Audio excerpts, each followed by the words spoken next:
সংবাদ সবাইকে স্বাগত জানাচ্ছি। আমি ফিরোজ তোহা। শুরুতেই সংবাদ শিরোনাম।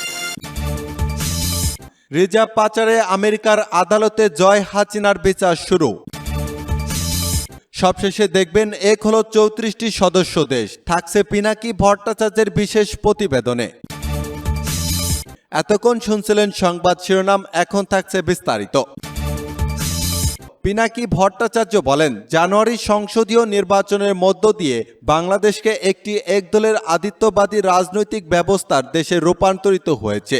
বিরোধীরা নির্বাচন বয়কট করলেও 15 বছর ক্ষমতায় থাকা আওয়ামী লীগ আরও 5 বছরের জন্য ক্ষমতা নিশ্চিত করেছে স্বৈরশাসক হাসিনা। এর ফলে শেখ হাসিনা শিগগিরই সমসাময়িক ইতিহাসের সবথেকে দীর্ঘ সময় ধরে ক্ষমতায় থাকা নারী সরকার প্রধান হয়ে উঠবেন। কিন্তু এমন রাজনৈতিক আধিপত্যে ঝুঁকিও রয়েছে।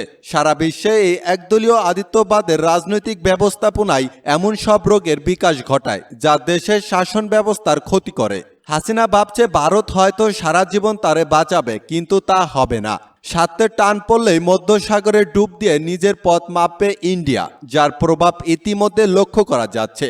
পালানোর জন্য তখন ভারতের দরজাও বন্ধ থাকবে। যদিও এই একদলের আধিপত্যবাদী ব্যবস্থার কোনো নির্দিষ্ট সংজ্ঞা নেই, তবে এটিকে এমন একটি রাজনৈতিক ব্যবস্থা হিসেবে বর্ণনা করা যেতে পারে সেখানে একটি নির্দিষ্ট দল বড় একটি সময়ের জন্য রাজনৈতিক সংসদ, সরকার এবং নীতি নির্ধারকের আধিপত্য ব্যবস্থা করে। একটি সময়ের জন্য রাজনৈতিক সংসদ, সরকার এবং নীতি নির্ধারণের আধিপত্যপত্র বিস্তার করে। 7 জানুয়ারি সংসদ নির্বাচনে আওয়ামী লীগের টানা 4র্থ জয়ের নেতৃত্ব ছিলেন শেখ হাসিনা। যদিও আওয়ামী লীগ এখন 2018 সালের নির্বাচনের চেয়ে কম সংসদীয় আসন দখল করে আছেন, তবে রাজনৈতিক আধিপত্য আসলে অনেক বেশি। আমেরিকা নতুন করে ভিসা নিষেধাজ্ঞা দেওয়া শুরু করেছেন, যার প্রতিফলন দেখলাম। আমেরিকা জিম্বাবুয়ের প্রেসিডেন্টকে নিষেধাজ্ঞার মাধ্যমে দুর্নীতি ও মানবাধিকার লঙ্ঘনের দায়ে জিম্বাবুয়ের প্রেসিডেন্ট এমারসন মাঙ্গার উপর নিষেধাজ্ঞা দিয়েছে যুক্তরাষ্ট্র। এবার কিন্তু হাসিনার পালা। জিম্বাবুয়ের প্রেসিডেন্ট এর চেয়ে বেশি মানবাধিকার লঙ্ঘন করেছে এই ফ্যাসিস্ট হাসিনা।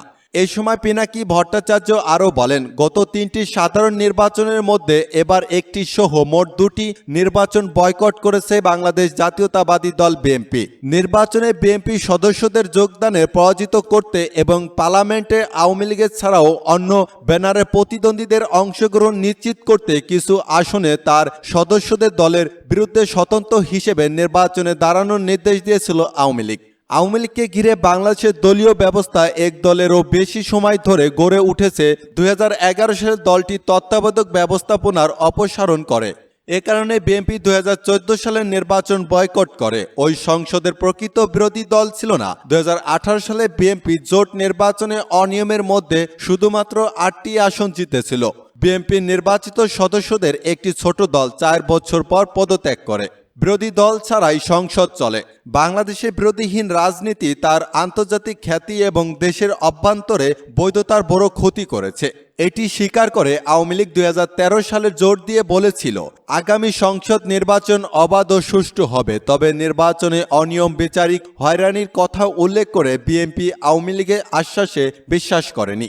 বিরোধী দলের বয়কট এর কারণে আওয়ামী লীগের ওই প্রতিশ্রুতি অপরীক্ষিত রয়ে গেছে। তবে এটি ক্ষমতাসীন দলের রাজনৈতিক আধিপত্যকে আরও মজবুত করেছেন।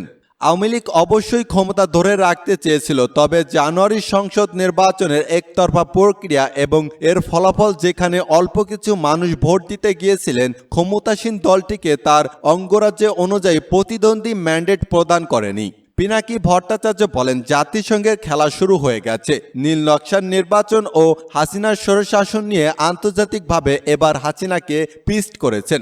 34টি সদস্য দেশের সমন্বয়ে গঠিত international institute for democracy and electronic international idea একটি প্রতিবেদনে জানিয়েছে, গণতান্ত্রিক শাসনের অবক্ষয়ের পিছনে ইন্ধন জোগাচ্ছে বিশ্বাসযোগ্য নির্বাচনের ফলাফলকে অবমাননা করার প্রচেষ্টা। রাজনৈতিক দলও তাদের চলমান বাস্তবতার সঙ্গে যোগাযোগ বিচ্ছিন্ন নেতৃত্বদের বিষয়ে যুব সমাজে ভ্রান্ত ধারণা এবং একই সঙ্গে উগ্রহীপন্থী কর্তৃত্ববাদী চিন্তা ধারণার উত্থান। যারা রাজনীতির মেরুকরণ করেছেন। পিনাকি ভট্টাচার্য বলেন, স্টকহোম ভিত্তিক সংগঠন দিবসে গণতন্ত্র পরিস্থিতি নিয়ে প্রকাশিত তাদের বার্ষিক প্রতিবেদনে আরও জানিয়েছে, গণতন্ত্রের দিকে ধাবমান দেশের তুলনায় কর্তৃত্ববাদী শাসন ব্যবস্থা অবলম্বনের পথে রয়েছে।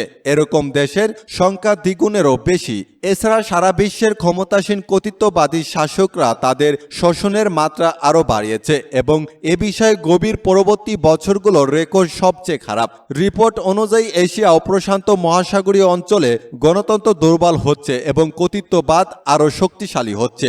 এই অঞ্চলের অর্ধেকেরও বেশি মানুষ গণতান্ত্রিক ব্যবস্থার আওতায় থাকলেও 85% মানুষ এমন দেশে বসবাস করেন যেখানে গণতন্ত্র দুর্বল থেকেও দুর্বলতর হচ্ছে। সেসব দেশের গণতন্ত্রের অবক্ষয় দেখা দিয়েছে। এ সময় তিনি আরও বলেন, নাগরিক ও সামাজিক বিপদের উক্ত পাশ 10 দিক দিয়ে ঘিরে ফেলেছে সবাইকে।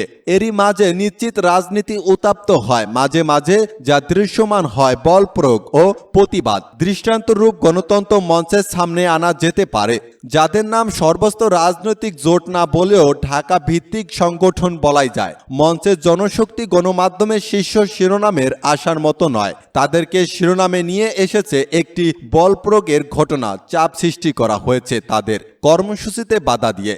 কেবল বাধাই নয়, দলের নেতাকর্মীদের ওপর নির্বিচার লাঠিচার্জ করা হয়েছে, আটক করা হয়েছে, কয়েকজনকে হামলা আহত হয়েছেন অনেকেই। পিনাকি ভট্টাচার্য বলেন, গণতন্ত্র মঞ্চের নেতাকর্মীরা সচিবালয়ে অভিমুখে বিক্ষোভ মিছিল করতে গেলে তারা পুলিশ কর্তৃক আক্রান্ত হয়। এই ঘটনার ফলে প্রথমত গণতন্ত্র মঞ্চ সংবাদ শিরোনামের শেষে জায়গা করে নিতে পেরেছে। দ্বিতীয়ত তাদের দাবিগুলোকে অধিক সংখ্যক মানুষের নজরে আনতে সমর্থন হয়েছেন। শ্রীযুক্ত দেশের গণতান্ত্রিক প্রতিবাদ কঠোর হস্তে দমন করা হয়েছে মর্মে অভিযোগ উত্থাপন এর সুযোগ লাভ করেছেন। পিনাকি ভট্টাচার্য বলেন, এই ফ্যাসিস্ট হাসিনা সরকারের দেশ থেকে পালানোর সময় ঘনিয়ে এসেছে। যে কোনো প্রতিবাদ বিরোধিতার ক্ষেত্রে পূর্বপর বিবেচনা না করে বল প্রয়োগ ও আক্রমণ করা হলে লাভের চেয়ে ক্ষতি বেশি হওয়ার আশঙ্কা উড়িয়ে দেওয়া যায়। অতীতে বহুবার এমন হয়েছে, প্রসাধনী শোভা ছোটখাটো ঘটনাকে সরকার ও তারা নানান সংস্থা মাত্রাতিক প্রতিক্রিয়ার প্রদর্শনের মাধ্যমে সেই সব ঘটনাটিকে গুরুত্বপূর্ণ বানিয়ে দিয়েছে। ছোট বিষয়টি তখন বড় হয়ে পাহাড়ের মতো চেপে ধরেছে। গ্রাম্য ভাষায় বহুল পরিচালিত একটি প্রভাবের ছোট ঘটনার পর প্রতিফল ভাষার সঞ্চয় আর বলা হয় পচা শামুকে পা কেটেছে। সচেতন না হলে কখন যে কার পা কাটবে বলা মুশকিল। বিশেষত বল প্রয়োগ আর প্রতিবাদ মুখোমুখি হলে একটি লাজুক পরিস্থিতি সৃষ্টি হয়, তখন যে কারণে পা কেটে যেতে পারে। বাংলাদেশের রিজার্ভ চুরির মামলা নিয়ে ফিলিপাইনের রিজাল কমার্শিয়াল ব্যাংকের এখন তার পরবর্তী পদক্ষেপ সম্পর্কে ভাবতে হবে, কারণ উইক এর আদালতে বাংলাদেশের ব্যাংকের করা ওই মামলা চালিয়ে নেওয়ার অনুমতি দিয়েছেন। এই খবরে দিয়েছে ফিলিপাইনের গণমাধ্যমের খবরে। বলা হয় 2016 সালে হওয়ার ঘটনাকে কেন্দ্র করে ওই